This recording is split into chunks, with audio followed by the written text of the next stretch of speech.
Now from KCRG TV 9, this is a 24-hour news update. Police in Waterloo confirmed 3 home invasions this morning, including one where a woman was found with a gunshot wound when they were called to the home on Hope Avenue around 5 this morning. 27-year-old Deshae Whitus was taken to a Waterloo hospital. Her condition is not immediately available, but authorities say the injuries are not life-threatening. Police did say that earlier this morning, 3 or 4 intruders in face masks broke into another home, this one on Dearborn Avenue nearby, and demanded money. The attackers reportedly got away on foot with undisclosed items. No injuries were reported in that incident. Police also did say in a press conference that a home on Ray Street was the first one to be hit this morning. They also stressed that they believe there is a likely connection between the home invasions, that they are not random acts. The report of that shooting does follow several gun-related crimes in Cedar Rapids. Early Wednesday morning, someone shot 2 people at the Who's on First bar on First Avenue Southeast.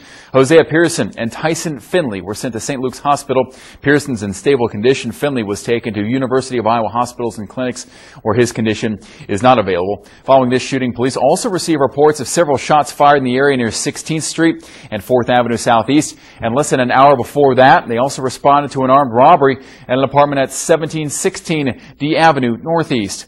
In that incident, police say 2 men wearing some type of cloth over their faces entered the home showing handguns. They ordered the man living there and several of his friends to the ground as they took wallets, cell phones, and electronics.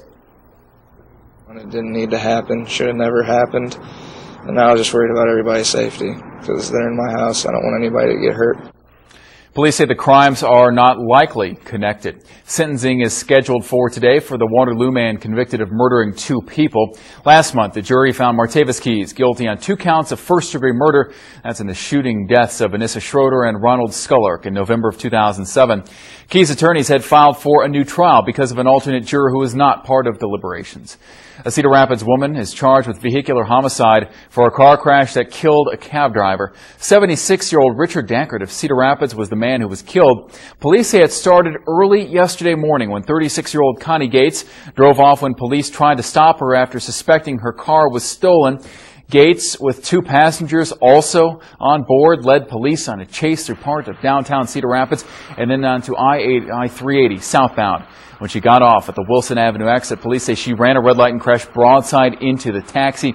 Gates was tearful this morning in a Lynn County courtroom. Injuries from the crash forced Gates to use crutches during the initial court appearance. She now faces vehicular homicide and other charges. The judge set her bail this morning at $100,000. Now we go to meteorologist Lance Ryan for an update on your First Alert forecast. The rest of today will be mostly cloudy and a few sprinkles will be possible across eastern Iowa. Our high 53, west wind 7 to 14. As our cold front drops across the area tonight, we still have a chance of isolated rain or snow showers, mainly across our southern counties. Eventually, we'll see a low of 29. 43 tomorrow and partly sunny, but rain or snow likely Saturday, and 35. If we see snow Saturday, it could be heavy. Look for another chance of rain and snow Monday into Tuesday with highs generally in the lower to mid 40s. Now back to you. A woman from Texas is suing an Iowa City bar because she said she was shot in the hand by a pellet gun there. In the suit, Sarah Preston claims the Firewater bar was negligent for leaving a loaded pellet gun in an area where people could get it while they were drinking. A friend picked up the pellet gun from a shelf and it fired. Preston says the gun was fully pumped and just touching it caused a shot. Bar employees say they used the gun to shoot birds. Some Dubuque senior high school students who've already been suspended could now face criminal charges. Last Friday, as part of a senior prank, students threw sloppy joes in the cafeteria. Principal Kim Swift considers the food fight an act of vandalism. She said walls needed repainting and the school had to replace ceiling tiles.